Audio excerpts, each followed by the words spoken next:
Hoy vengo a ofrecerme postrado ante a ti, mi corazón puede estar ahí. El cielo se viste de gala, jamás se ha visto así. Hoy vengo a ofrecerme postrado ante a ti, mi corazón puede estar ahí. El cielo se viste de gala, jamás se ha visto así.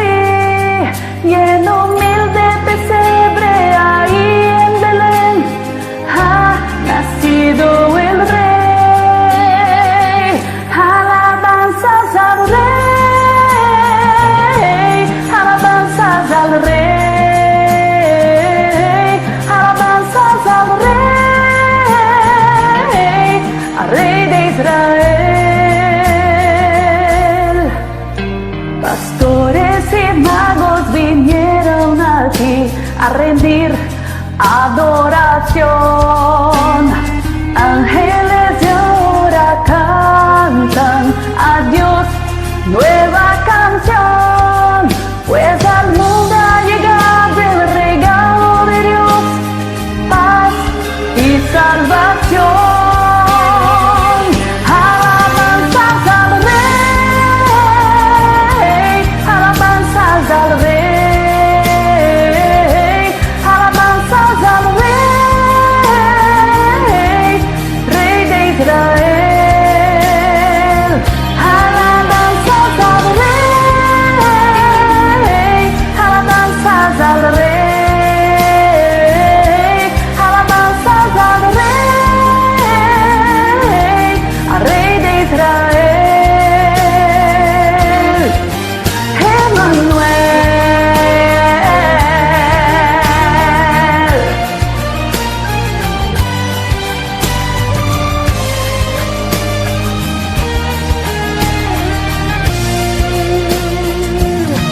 Alabanzas al Rey,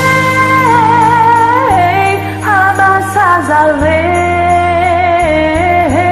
alabanzas al Rey,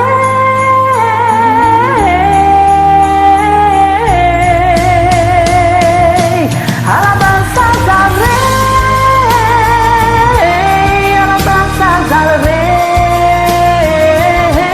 alabanzas al Rey.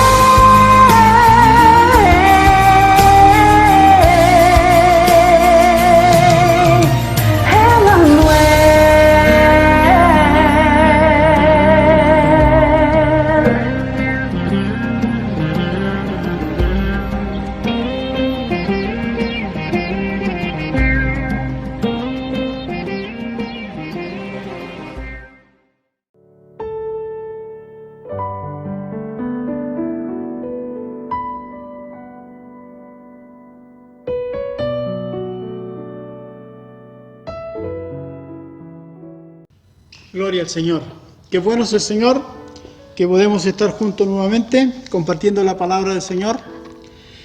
Esta palabra que el Señor ha puesto en mi corazón me ha remecido un poco en todo el sentido de la palabra, porque vamos a hablar de un milagro que Jesús hizo, que no tiene que ver con aliviar la carga a alguien, con liberar a un ciego en cuanto a su ceguera, a un paralítico en cuanto a su parálisis, a un leproso liberándolo de la lepra, sino que tiene que ver más bien con juicio, ¿no? Y con maldición. Y pareciera ser que hasta es incomprendido el hecho de que Jesús estuviera en plena autoridad, ¿cierto?, para maldecir. Pero me doy cuenta, hermanos, de que la palabra del Señor tiene sentido cuando nosotros dejamos que el Espíritu Santo nos vaya guiando. Así que a través de 3 puntos vamos hermanos, a desarrollar este tema que le he puesto por título, hermanos, el poder de Jesús. El poder de Jesús no está limitado ni está, hermanos,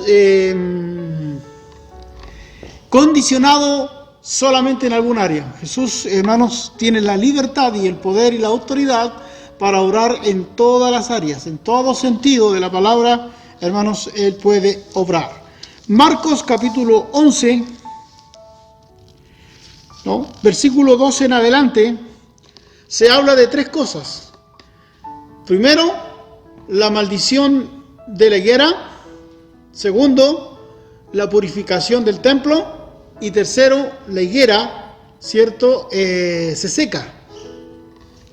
En estos tres hechos, que en realidad es uno solo, hermanos, vamos a ver, hermanos, qué importante es que nuestra vida esté en paz, no solo con nosotros mismos, sino también con el Señor. Estar a cuenta con el Señor, como dice el profeta Isaías: venid, estemos a cuenta, ¿cierto? Si hemos reconocido que hemos pecado, poder pedir perdón, humillarnos delante del Señor.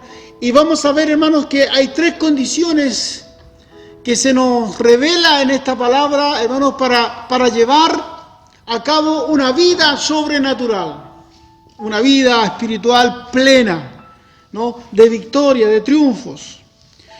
Marcos capítulo 11, versículo 12 dice así. Dice: al día siguiente, cuando salieron de Betania, tuvo hambre, y viendo de lejos una higuera que tenía hojas, fue a ver si tal vez hallaba en ella algo.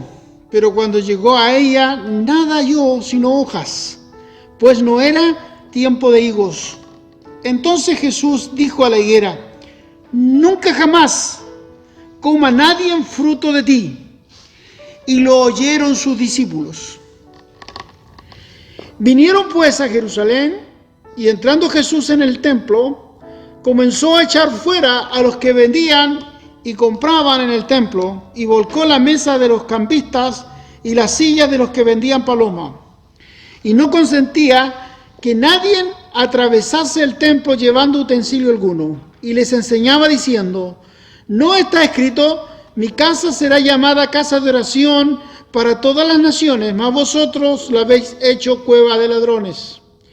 Y lo oyeron los escribas y los principales sacerdotes, y buscaban cómo matarle, porque le tenían miedo, por cuanto todo el pueblo estaba admirado de su doctrina.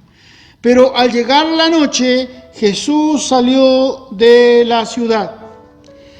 Y pasando por la mañana, vieron que la higuera se había secado desde las raíces. Entonces Pedro, acordándose, le dijo: Maestro, mira, la higuera que maldijiste se ha secado. Respondiendo Jesús les dijo: tened fe en Dios, porque de cierto os digo que cualquiera que dijere a este monte: quítate y échate en el mar, y no dudare en su corazón, si no creyere, será hecho lo que dice. Lo que diga le será hecho. Por tanto, os digo que todo lo que pidiereis orando, creed que lo recibiréis y os vendrá. Y cuando estéis orando, perdonad si tenéis algo contra alguno, para que también vuestro Padre que está en los cielos os perdone a vosotros vuestras ofensas. Porque si vosotros no perdonáis, tampoco vuestro Padre que está en los cielos os perdonará vuestras ofrendas. Es una palabra, hermanos, interesantísima, ¿no? Y quizás muchos nos preguntábamos, porque yo era uno de ellos, ¿qué sentido tiene, hermanos, que Jesús tomara tiempo, ¿cierto? Y fuera y maldijera una higuera, ¿no? Y es más, Marcos deja registrado que aún por el motivo que la maldice, ¿cierto?, era porque no tenía fruto. Y Marcos deja registrado que no era tiempo de fruto. No era tiempo de fruto. Entonces, uno encuentra como ilógico esto. Pero Jesús, hermanos, no era que se estaba arrancando con otras cosas que no le correspondían, sino que quería dejarnos una enseñanza tremenda, ¿no? Si nosotros vamos a la Escritura, vamos a Jeremías, a Isaías, vemos que la higuera, ¿cierto?, es un prototipo, un símbolo de Israel, ¿no? Estaba, hermanos, hablando de su pueblo, Israel, ¿no? Principalmente, hermanos, Judá. Sin embargo, en estos tiempos, hermanos, se estaba cumpliendo la palabra de los profetas, ¿no? De que vendría y se levantaría el Mesías, el Santo de Israel, el cual traería redención a la nación. Sin embargo, la realidad que estaba viendo Jesús era muy contraria, ¿no?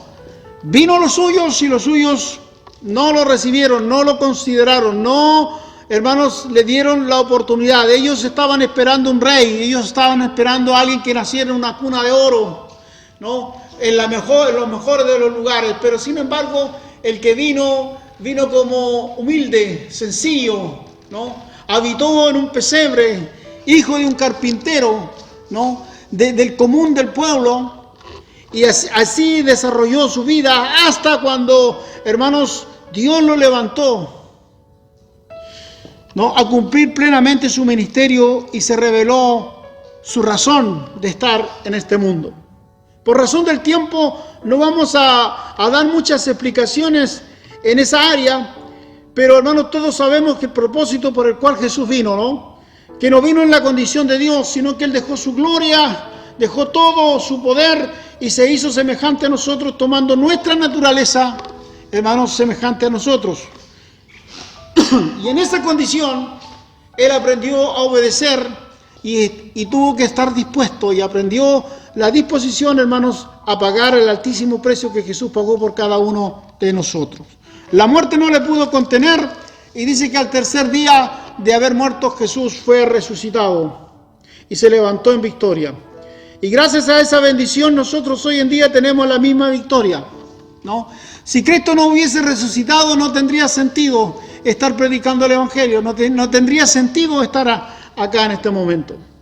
Sin embargo, porque Él lo hizo, Él ganó un gran precio por nosotros, pagó un gran precio por nosotros, es que nosotros en esta hora, hermanos, gustamos de su bendición y de su provisión abundantemente. Ahora, cuando Jesús, hermanos, va de camino a Jerusalén, se encuentra con esta higuera. Jesús la ve, y la ve frondosa, la ve con muchas hojas verdes. Pareciera ser que estaba en un lugar muy, muy generoso en cuanto a humedad, en cuanto a nutrientes. Se ve, hermanos, una higuera bastante florecida. Jesús dice que sintió hambre y se acercó a ver si encontraba algo en ella, algún fruto. Si bien es cierto, hermanos, no era tiempo del fruto que da la higuera de higos, no era tiempo de higos. Sin embargo, yo me imagino que tiene que ser una especie de higuera distinta a las que vemos por este lado, ¿no? Porque algunos comentaristas dicen que lo que Jesús buscaba no eran los higos, sino que cuando la higuera florecía y daba unas hojas muy, muy frondosas, ¿cierto? Era señal de que esa higuera iba a ser muy, muy generosa en cuanto al fruto. Pero había una señal de estos frutos, ¿no? Que cuando estas hojas, hermanos, se manifestaban, también se manifestaban unos botones, unas protuberancias que salían de las ramas y que eran comestibles, que en tiempos que no era de fruto, muchos se alimentaban de estas cositas que salían, ¿no? Que no eran ni las brevas ni los higos, ¿no? Solo era una forma en que este árbol tiene de disponerse o prepararse para generar el fruto. Y los comentaristas dicen que Jesús iba en busca de este tipo de situación para poder comer algo. Pero al no encontrarlo, ¿cierto? Jesús ya sabía que por muy frondosa que estuviera, esta higuera iba a ser una higuera estéril, porque toda especie de este tipo, la que no daba estas señales, estas protuberancias es porque ya no iba a dar fruto, aunque llegara el tiempo del higo, aunque llegara el tiempo, no iba a dar fruto. Era un árbol estéril. Entonces, al ver la esterilidad de la higuera, Jesús la maldice. Le dice, nunca nadie más coma fruto de ti. ¿No? Entonces, la higuera, hermanos, hablaba de Israel. Israel, ¿qué no se hizo por Israel? Sería muy larga la historia, ¿no? De hacer una pequeña reseña. Dios hizo todo, ¿no? Por Israel. Dios le proveyó todo lo que Israel necesitó. Y aún así Israel no dio el fruto que tenía que dar. Y si dio algún fruto, el fruto fue agrio, fue ácido, no era comestible, no era bueno. No. Ahora, Jesús en este contexto maldice la higuera, pero en Jerusalén estaban pasando cosas que a Jesús no le gustaban. Cosas que a Jesús no le parecía bien. Y principalmente tenía que ver con todo lo que estaba pasando en el templo. En el templo de Jerusalén, cierto, se veía mucho mover, se veía mucho ir y venir, pero no se veía lo que Dios esperaba o lo que Jesús esperaba encontrar en el templo, ¿no? Jesús se molesta, se incomoda. Jesús dice que al ver tal situación, aquí Jesús, hermano, obra de una manera inusual, ¿no? Aquí Jesús no está obrando de una forma como lo hace con el leproso, o como lo hace con el ciego, o como lo hace con el que tiene espíritu inmundo, ¿cierto? Y lo libera. No vemos esa forma de obrar de Jesús, sino que dice que Él toma un cordel, toma algo que le permita, hermanos, sacudirlo y usarlo como huasca, y comienza, hermanos, a derribar todo lo que encuentra a su paso. ¿Qué encuentra en el templo? En el templo, hermanos, sobre todo en la parte del atrio, encuentra, hermanos, prácticamente, hermanos, una feria libre, ¿no? Donde se promovía, hermanos, o se comercializaba todos lo que se necesitaban para las ofrendas, los holocaustos, los sacrificios, ¿no? Y dice, hermanos, que Jesús, al verse inconforme con todo esto, comienza a dar vuelta a las mesas, ¿no? Las palomas comenzaron a volar, ¿no? Los corderos salieron corriendo por un lado y los evacuó de la iglesia, o de la iglesia del templo, ¿no? Y luego, hermanos, declara la razón. Jesús esperaba encontrar un lugar de adoración, un lugar, hermanos, que fuera considerado la casa del Señor hasta ese momento, ¿no? Sin embargo, Él los acusa de que habían convertido su casa, el lugar que estaba destinado para la adoración, para la relación entre el pueblo y Dios, la habían convertido en una cueva de ladrones. Fuerte, ¿no? Fuerte. Fuertes declaraciones. Eso sucede, hermanos, en el templo. Luego, hermanos, dice que Jesús, cuando al día siguiente, en realidad, ¿no? De mañana dice que pasa y vieron la higuera por donde habían pasado el día anterior, y Jesús había maldecido esa higuera, y Pedro le dice: maestro, mira, la higuera que maldejiste se secó. Se secó. Ya no hay más, ya no existe. Está seca. Si bien es cierto, amados hermanos, Dios tiene un trato con Israel, su pueblo, y lo tendrá hasta el final. Pero, hermanos, aquí hay un juicio que está claramente determinado. Un milagro, hermanos, en una higuera que nos deja a nosotros respirar un poco rápido, porque a veces pensamos y estamos tan conscientes de que Dios es un Dios de misericordia, un Dios de gracia, un Dios, hermanos, que siempre nos da una y otra oportunidad. Pero acá queda reflejado, hermanos, que Dios también es fuego consumidor, que Él también, hermanos, cuando Él lo decide en su soberanía, Él ajusta cuenta con cada uno de nosotros. Por eso que Ezequiel dice: toda el alma que pecare, todas las almas que pecaren, esa alma morirá. Aleluya. Por eso que es el tiempo, hermanos, de poner atención. Y no, hermanos, dejarnos llevar solamente por la religiosidad. Como estaba el sistema en ese momento. En ese momento, hermanos, no había ninguna intención de agradar a Dios. No había ninguna intención de adorar a Dios. La única retórica que tenían, hermanos, era ofrecer el sacrificio, era llevar la ofrenda, era hacer esto y hacer esto otro. Ir y venir. Ni siquiera, hermanos, se daban el trabajo, hermanos, de preparar el holocausto, sino que era como quien va a la plaza y allí estaban los mercaderes, hermanos, y uno buscaba, decía: bueno, esta palomita está linda, me corresponde a mí ofrendar una palomita, aquí está, la compro, la pago y la entrego.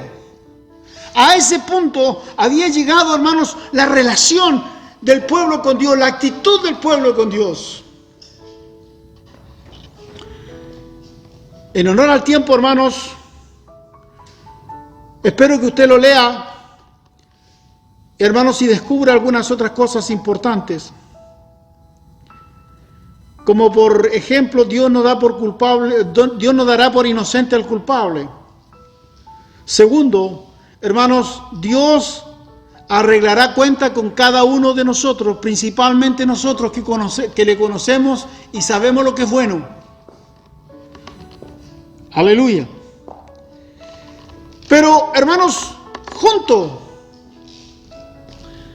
con mencionar la higuera y todo lo que pasa con la higuera, y hacer todo lo que hace en el templo, amados hermanos, Jesús le dice a sus discípulos, Jesús no entra en explicaciones ni en discusiones con sus discípulos, no le dice: sí, porque esta higuera tenía que secarse, no le da ninguna explicación. Pero le dice: miren, si ustedes entienden esto, si ustedes logran discernir todo esto, yo estoy pensando en ustedes para que ustedes no pasen por esto. Yo parafraseo, hermanos, para hacerlo sencillo para ustedes, ¿no? Jesús les responde y les dice: tened fe en Dios,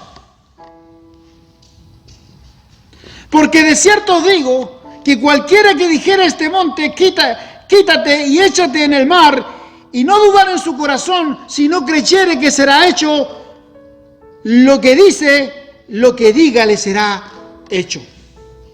Hermanos, no podemos llevar una vida sobrenatural, ni podemos gustar lo sobrenatural si nosotros no accionamos nuestra fe.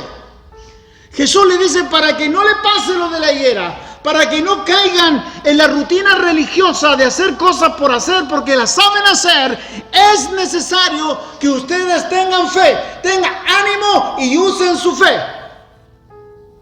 La pregunta en esta hora, hermanos, ¿qué pasa con tu fe? Porque esa fe religiosa está. Pero para que deje de ser religiosa tenemos que tomarla, hermanos, y llevarla a la realidad donde los milagros, hermanos, son posibles, donde lo sobrenatural se empieza a manifestar. Y entonces, hermanos, comenzamos a ver la multiplicación de los panes, comenzamos a ver, hermanos, que Dios hace milagros y las sanidades, hermanos, comienzan a darse a nuestro alrededor. No. Si eso, hermanos, no se da, si no estamos en eso, estamos en esto otro, hermano, en este otro lado, como una higuera que a lo mejor hacemos muchas cosas bonitas, pero solamente es frondosidad, son hojas hermosas, pero sin fruto, sin una señal de fruto, ¿no? Y como tal, hermanos, hay una sentencia, lo que le pasó a la higuera, ¿no? O hay una reprensión como le pasó a todos los que estaban en el templo. ¿Cómo fueron corregidos? ¿No? Dejemos, hermanos, de demostrar o de hacer parecer que la casa del Señor, que en el fondo, hermano, no es el templo, no es el edificio, sino que nosotros. No, nosotros somos el templo, Dios habita en nosotros, Dios mora en nosotros, nosotros somos la iglesia. ¿No? Lo que Dios tiene con Israel está bien, a su tiempo, pero este es el tiempo nuestro, es el tiempo de la iglesia, hermanos, y hasta que no se convierta el último de los creyentes, de los miembros de la iglesia, hermanos, hasta que no entre el último gentil, hermanos, será el tiempo de la iglesia. De lo contrario, amados hermanos, se cerrará la puerta, vendrá el Señor por los suyos. Recuerden lo que dice Mateo capítulo 25 cuando nos habla de la parábola de las 10 vírgenes. ¿No? Habla de 5 prudentes y 5 insensatas. ¿No? Es el mismo mensaje. ¿No? Están los que están conforme como lo hacen, como lo ven, cómo se sienten. Y están las que saben lo mismo, pero van por más. Van por más. ¿No? Y toman resguardo y toman provisión y quieren más porque no sea que tarde el esposo y tengamos que esperar un poco más y necesitamos más. Hermanos, el Señor está por venir por la iglesia y es necesario que dejemos de ser insensatos y pasemos a ser prudentes, tomando todos los resguardos. Aleluya. Porque el Señor viene y el Señor vendrá y entrará, hermanos, con los que están preparados y están dispuestos, y en sus lámparas, hermanos, está el aceite necesario. Aleluya. La fe, hermanos, es tremendamente importante. La fe en acción. La fe no es un documento que se guarda. La fe no es algo, hermanos, que se guarda y se esconde. La fe, hermanos, es lo que se manifiesta, es lo que tiene que verse. Hermanos, es lo que hace que lo que no se ve, se vea. Eso es lo primero. Lo segundo, dice, por tanto os digo que todo lo que pidiereis orando, creed que lo recibiréis y os dará. Yo sigo insistiendo, creo que lo he dicho en un par de predicaciones, a veces oramos mucho y recibimos poco. Claro, porque mientras oramos como sabemos orar aquí en lo cómodo, en lo seguro, no vamos a tener mucha respuesta. Pero cuando dejamos la comodidad y vamos por algo que no tenemos el control, cuando vamos, hermanos, por un milagro mayor, entonces, hermanos, la cosa es diferente. La palabra dice orad, orad, debemos perseverar en la oración, ¿no? Porque todo lo que pidieres orando, creed que lo recibiréis, y eso hace la diferencia. Yo cuando oro no oro porque sé orar. No oro porque así tiene que orarse. Yo oro porque creo que lo que estoy orando se hará realidad. Y eso marca la diferencia entre, hermanos, una oración contestada y una oración que no ha sido contestada. Una oración que tarda en su respuesta. Aleluya. Y lo tercero tiene que ver, dice, y cuando estéis orando, perdonad. Si tenéis algo contra alguno, para que también vuestro Padre que está en los cielos os perdone a vosotros vuestras ofensas. Aleluya. Aquí habla de perdón. Aleluya. De la fe en acción, del orar creyendo que lo que estamos pidiendo Dios lo hará, y si estamos en lo incorrecto, Dios nos corregirá y Dios nos hablará y nos dará la dirección correcta, ¿cierto? Pero también habla de perdón. La capacidad de perdonar. No dice, hermanos, que tienes que evaluar si es digno de... No. Habla de perdonar. O sea, yo me libero. No importa el daño que me hicieron, no importa el atentado que hicieron contra mí. Yo tengo que tener la capacidad de liberarme de todo eso, porque cuando me libero de todo eso, hermanos, aleluya, lo natural, lo sobrenatural comienza a manifestarse en mi vida. Capacidad de perdón. Perdonar, hermanos, tiene que ver con reconocer el daño que me hicieron, ¿no? Y decretar una palabra que ya, hermanos, no hay cargos en contra de aquella persona o de quien sea, hermanos, a quien tengamos que nos haya dañado, ¿no? Perdonar implica dos cosas, implica olvido y implica, hermanos, no acordarse nunca más de tal cosa. Pero cuando nosotros decimos perdonar, ¿sabe? No pasa a veces ni una semana y ya estamos con nosotros mismos recordando y trayendo a nuestra memoria el daño y toda la cuestión. Y es una cuestión, hermanos, que no nos deja pasar, y ahí estamos.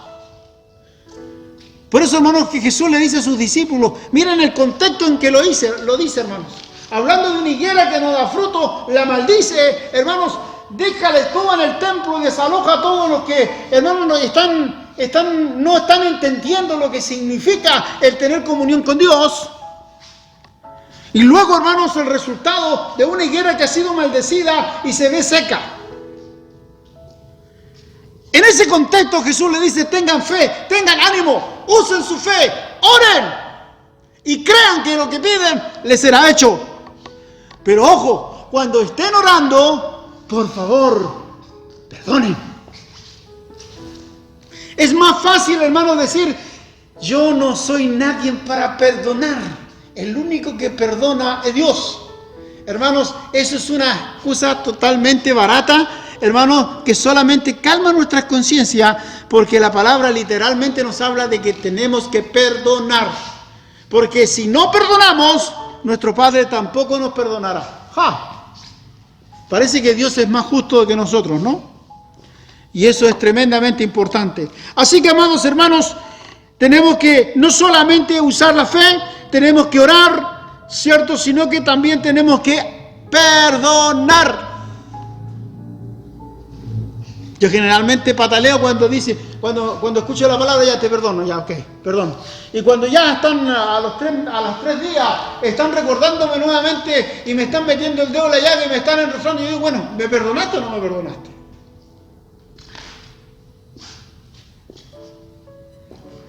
¿No? Cuando Dios habla de perdón, implica, hermanos, que arreglamos la situación, quedamos en paz y damos vuelta a la hoja. Ya no más nos movemos más a esa página, porque ya es pasado. Oh, hermanos, el Señor nos ayude para que podamos, hermanos, entender que la vida sobrenatural requiere de estas cosas. Requiere de fe en acción, requiere de oración y requiere, amados hermanos, de perdón. ¿Saben? Cuando se dan estas cosas en nuestra vida, tanto el ejercicio de la fe, hermanos, la perseverancia en la oración, hermanos, y el saber perdonar, oiga, hermanos, algo comienza a suceder en nosotros. Algo comienza a suceder en nosotros. Si bien es cierto, hermanos, Dios habla de un juicio sobre Israel, pero, hermanos, los mismos profetas, Dios a través de los mismos profetas habla de una restauración para Israel. Amados hermanos, cuando Dios nos trata, hermanos, Dios también nos lleva a la restauración. No podemos entrar en lo sobrenatural si no hemos sido restaurados, si no hemos sido sanados, si no hemos sido corregidos, si no hemos sido transformados. Necesitamos, hermanos, ser transformados para poder ver la gloria de Dios. En lo tradicional, hermanos, no podemos verla. Nos gustaría, ¿no? Pero no, hermanos, ¿sabe? Dios no nos ha llamado a contar la historia de otros. Dios no nos ha llamado, hermanos, a vivir de milagros de otros. Dios quiere hacer un milagro en tu vida. Y Dios quiere usarte para que seas el puente de un milagro para otros. El Señor puede ayudarnos y bendecirnos en esta noche. Quisiera, hermanos, compartir un par de puntos más, pero sé que el tiempo ya estamos en el límite. Pero, amados hermanos, concluyo con esta frase. El Señor, hermanos, tiene un poder ilimitado. Así como hace fluir su gracia, también Él tiene la misma autoridad para hacer fluir juicio sobre nosotros. Aleluya. La palabra dice que, hermanos, el que no está vestido como Dios quiere que nos vistamos, dice que será echado fuera, donde será el lloro y el crujir de dientes. Es el tiempo de aprovechar la oportunidad que Dios nos da. Si estás creyendo que Dios es bueno, si estás esperando que Dios te responda, pero no has perdonado, en esta noche te desafío a que entres en el proceso de perdonar, para que tu oración tenga sentido y para que tu fe entre en acción. Dios te pueda bendecir en esta hora y Dios te guarde.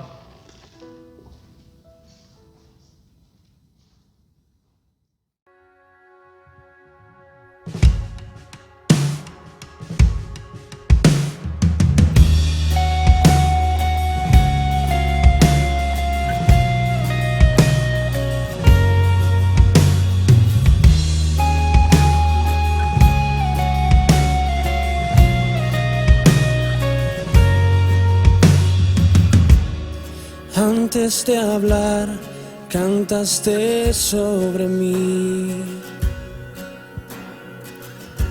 Has sido tan bueno para mí.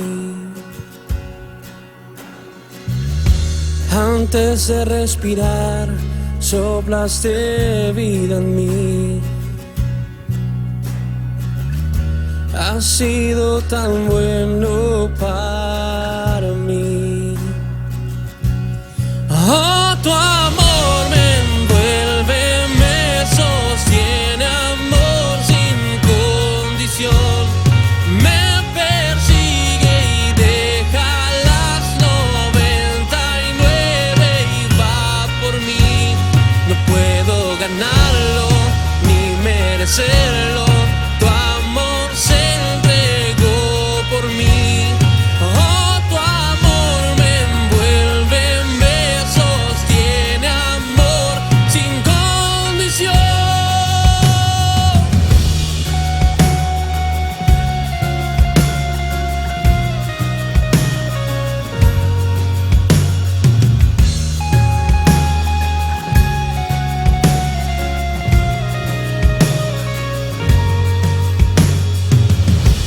Aún lejos de ti, tu amor luchó por mí. Has sido tan bueno para mí. Cuando no vi mi valor, te entregaste por mí. Has sido tan bueno para mí. Oh, tu amor me envuelve, me sostiene, amor sin condición. Me persigue y deja las 99 y va por mí. No puedo ganarlo ni merecerlo. Tu amor se entregó por mí. Oh, tu amor me envuelve, me sostiene, amor sin condición.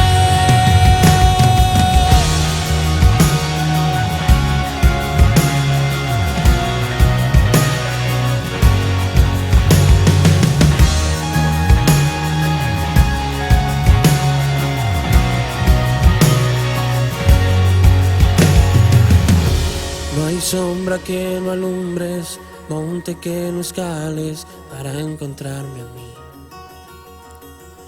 No hay pared que no derrumbas, mentira que no rompas para encontrarme a mí.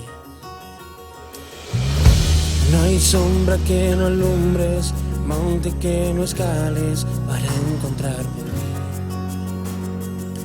No hay pared que no derrumbas, mentira que no rompas para encontrarme en mí.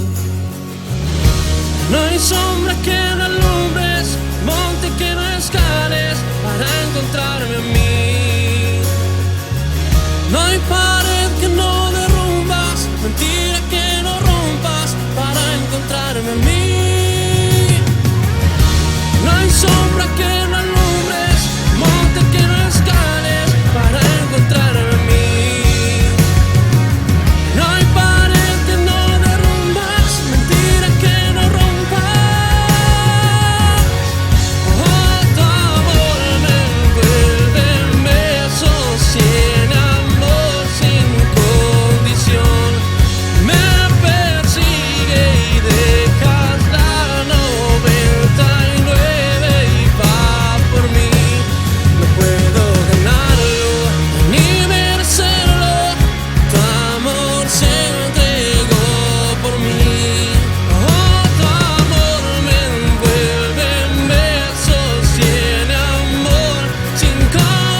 Gloria al Señor. Qué bueno es Dios con nosotros al permitirnos escuchar su palabra y adorarle en esta noche. Pero los avisos son tan importantes, hermanos, porque nos permiten aunar fuerzas y juntos, hermanos, estar en la presencia del Señor con nuestro desafío de oración. Nuestro desafío, hermanos, concluye el 31 de diciembre, o sea, todo lo que resta de diciembre estaremos orando. El motivo de nuestra oración, hermanos, es orar por todos los hermanos que están pasando momentos difíciles, que están en angustia, ¿no? La palabra dice que en la angustia clamé y Él me oirá y me llevará a lugares espaciosos, ¿no? Job dice que nos llevará a la grosura, a tiempos de grosura. Hermanos, estamos viviendo tiempos difíciles donde necesitamos ir a lugares espaciosos y tener la abundancia de parte de Dios. Su palabra es una promesa, hermanos, y oramos por cada uno de los hermanos, ¿no? A todos los hermanos que están en su mente, en su corazón, que Dios le ponga su imagen, aunque no recuerde su nombre, por favor, ore. Señor, que mi hermano clame a ti, sabiendo que tú le vas a escuchar y lo vas a llevar a lugares espaciosos. El Señor nos ayude, el Señor nos guarde, hermanos. Agradecemos a todos los hermanos que están apoyando al Ministerio KID en cuanto a su cooperación, hermanos. Gracias a Dios por todo lo que ya ha llegado y por los rezagados que creo que también van a llegar. Así que, hermanos, doy gracias a Dios por la bendición que nos permiten. Ya estaremos dando información, hermanos, sobre toda la inversión que ya se está haciendo y lo que vamos a hacer con todo aquello. Dios te pueda bendecir, hermanos, para que tú puedas seguir bendiciendo. Amén.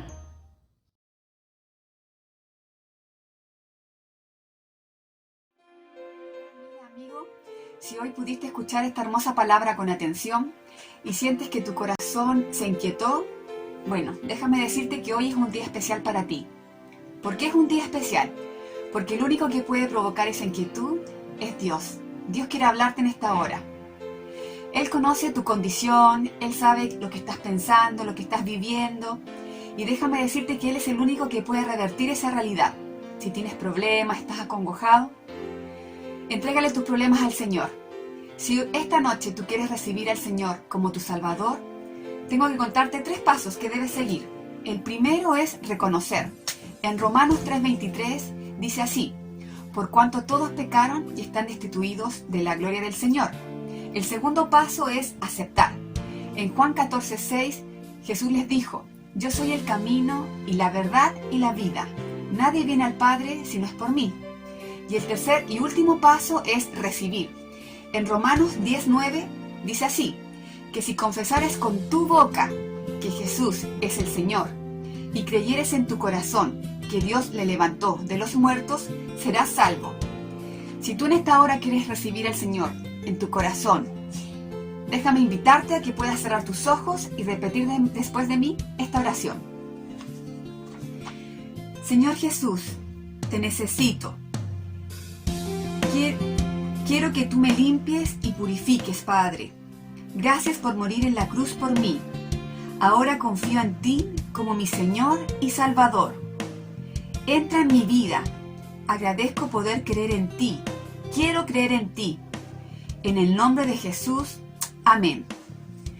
Si pudiste repetir después de mí, alégrate porque hoy ya eres parte de ser un hijo de Dios.